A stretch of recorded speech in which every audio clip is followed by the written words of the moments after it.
ಮಾಡಿದ್ದಾರೆ ನನಗೆ ಅಂತ ರಾಜನ್ ಅವರು ತೋರಿಸಿದ್ರಂತೆ. ಅದನ್ನ ನಿನ್ನೆ ಬಾಲಕೃಷ್ಣ ಅವರು ಹೇಳಿದ್ರು. ಸರ್ ಫೋನ್ ಇವಾಗ ಯಾರ್ಯಾರಿಗೋ ಫೋನ್ ಮಾಡ್ತಿರ್ತಾರಪ್ಪ, ಇವರು ತುಂಬಾ ಜನಕ್ಕೆ ಮಾಡ್ತಾ ಇರ್ತಾರಪ್ಪ, ನನಗೂ ಫೋನ್ ಮಾಡ್ತಾ ಇರ್ತಾರೆ ಅನ್ಕೊಳ್ಳಿ ಬಾಲಕೃಷ್ಣ. ಹಂಗಂತ ನಾನು ಹಂಗಂತ ಹೇಳಕ್ಕಾಯ್ತದ? ಇವಾಗೆಲ್ಲ ಪಕ್ಕ ಕೂತ್ಕೊಂಡು ಮಾತಾಡ್ತಿರ್ತೀವಿ ಅನ್ಕೊಳ್ಳಿ, ಅಥವಾ ಯಾರೋ ಮಂತ್ರಿ ಜೊತೆ ನಾವು ಮಾತಾಡ್ತಿರ್ತೀವಿ, ಹಂಗಂತ ಹೇಳಕ್ಕಾಯ್ತದ?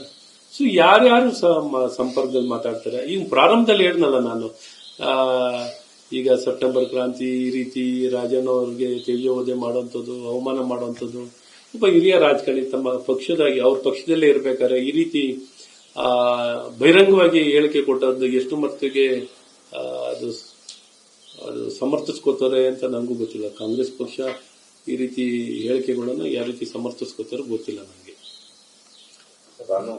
ಈ ರೀತಿ ರಾಜಣ್ಣ ಅವ್ರ ಮೇಲೆ ಒಬ್ಬ ಶಾಸಕ ಎಚ್ ಸಿ ಬಾಲಕೃಷ್ಣ ಈ ರೀತಿ ಹೇಳಿಕೆ ಕೊಡೋದು ಎಷ್ಟು ಮಟ್ಟಿಗೆ ಸರಿ? ರಾಜಣ್ಣ ಅವರ ಮಗ ಹೇಳಿದ್ದಾರೆ, ಡಿಕೆಶಿ ಅವರೇ ಅವರ ಟೀಮ್ ಕಟ್ಕೊಂಡು ಬಿಜೆಪಿಗೆ ಸಿಎಂ ಆಗೋದಕ್ಕೆ ಹೋಗ್ತಾ ಇದ್ದಾರೆ ಅಂತ ಅದನ್ನು ಹೇಳಿದ್ನಲ್ಲ. ಅವ್ರಿಗೂ ಒಬ್ಬ ಅವ್ರ ಪಕ್ಷದಲ್ಲಿದ್ದಾಗ ನಾವು ಈ ರೀತಿ ಬರ್ತಿದ್ದಾರೆ ಅಂತ ನಾವು ತಪ್ಪಾಗುತ್ತೆ. ಇಂಥವು ಈ ಮುಂಚೆನೂ ಇದ್ರ ಬಗ್ಗೆ ನೀವು ಕೇಳಿದಿರಿ ನನಗೆ ರಿಯಾಕ್ಷನ್, ಆಗ್ಲೂ ಇದೇ ಮಾತನ್ನು ಹೇಳಿದೀನಿ. ಸೊ ನಾವು ಸುಮ್ಮನೆ ಯಾರನ್ನ ಅವರಂಗೆ ಲೂಸ್ ಟಾಕ್ಗಳನ್ನ ಮಾತಾಡಕ್ಕಾಗಲ್ಲ. ಸೊ ಯಾವತ್ತೂ ನಮ್ಮ ಜೊತೆ ಇಂಥ ಸಂಪರ್ಕಗಳು ಅವ್ರು ಯಾರು ಬಂದಿಲ್ಲ. ಬಂದಿದ್ರೆ ನನಗೂ ಗೊತ್ತಿಲ್ಲ. ನಮಗೆ ಗೊತ್ತಿದ್ದಂಗೆ ಯಾರು ಈ ವ್ಯಕ್ತಿಗಳು ಯಾರು ನಮ್ಮ ಸಂಪರ್ಕಕ್ಕೆ ಏನು ಬಂದಿರೋರು ಏನಿಲ್ಲ, ನಮ್ಗೆ ಗೊತ್ತಿಲ್ಲ, ನನಗಂತೂ ಗೊತ್ತಿಲ್ಲ. ಗೊತ್ತಿರೋರು ಯಾರು ಇದ್ರೆ ಅವ್ರನ್ನ. ಮೈಸೂರು ದಸರಾಗೆ ಅಧಿಕೃತ ಆಹ್ವಾನ ಕೊಡ್ತಾ ಇದ್ದಾರೆ. ಏನ್ ಹೇಳಿದ್ನಲ್ಲ, ಇಡೀ ಲೋಪಗಳು, ಕಾಂಗ್ರೆಸ್ ಪಕ್ಷದ ಎಲ್ಲಾ ಲೋಪಗಳನ್ನ, ಈಗೇನು ಅನುಭವದ ಕಾಂಗ್ರೆಸ್ ಪಕ್ಷದವ್ರಿಗೆ ತುಂಬಾ ಅನುಭವ ಇದೆ, ಆಡಳಿತ ಅಧಿಕಾರದಲ್ಲಿದ್ದು ತುಂಬಾ ಅನುಭವ ಇರೋರು, 16 ವರ್ಷಗಳು.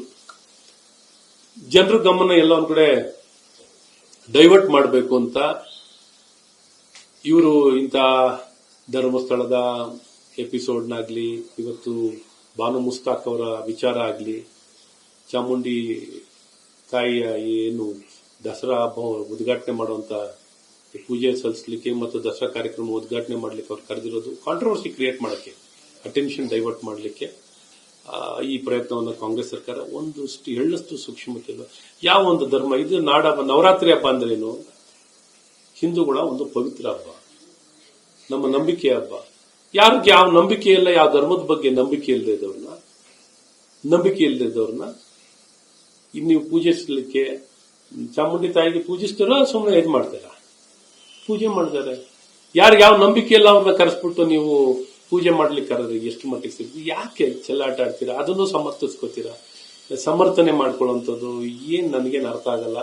ಮನ ಬಂದಂತೆ ಈ ಕಾಂಗ್ರೆಸ್ ಸರ್ಕಾರ ನಡ್ಕೊಳ್ತಿರುವಂಥದ್ದು ಭಾವನೆಗೆ ಖಂಡಿತ ನನ್ಗನ್ಸುತ್ತೆ ನಮ್ಮ ನಾಡಿನ ಜನರು ಯಾವ ಕಾರಣದಲ್ಲೂ ಇದಕ್ಕೆ ಅವಕಾಶವನ್ನು ಮಾಡಿಕೊಡಲ್ಲ, ಯಾವ ಕಾರಣದಲ್ಲೂ ಅವಕಾಶ ಮಾಡಿಕೊಡಲ್ಲ.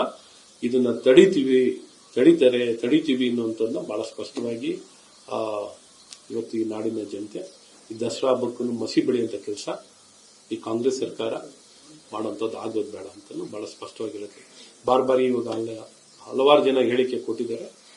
ಮತ್ತು ಮೈಸೂರು ಮನೆತನದ ನಮ್ಮಲ್ಲಿ ಈಗಿರುವಂತ ಮಹಾರಾಜರು, ಲೋಕಸಭಾ ಸದಸ್ಯರಾಗಿರುವಂತಹ ಯದುವೀರವರು, ರಾಜಮಾತೆ ಆಗಿರುವಂತ ಪ್ರಮೋದ ದೇವಿಯವರು ಎಲ್ಲರೂ ಹೇಳಿಕೆ ಕೊಟ್ಟರೆ, ಸಾರ್ವಜನಿಕರು, ಪ್ರತಾಪ್ ಸಿಂಹ ಎಲ್ಲರೂ, ನಮ್ಮ ಅಧ್ಯಕ್ಷರು ಎಲ್ಲರೂ ಹೇಳಿಕೆ ಕೊಟ್ಟರೆ, ಎಲ್ಲರೂ ಬಹಳ ಸ್ಪಷ್ಟವಾಗಿ ವಿರುದ್ಧವಾಗಿದ್ದಾರೆ.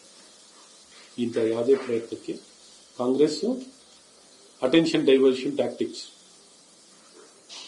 ಇವರೆಲ್ಲ ಲೋಪ ಮುಚ್ಕೊಳ್ಳುತ್ತೆ.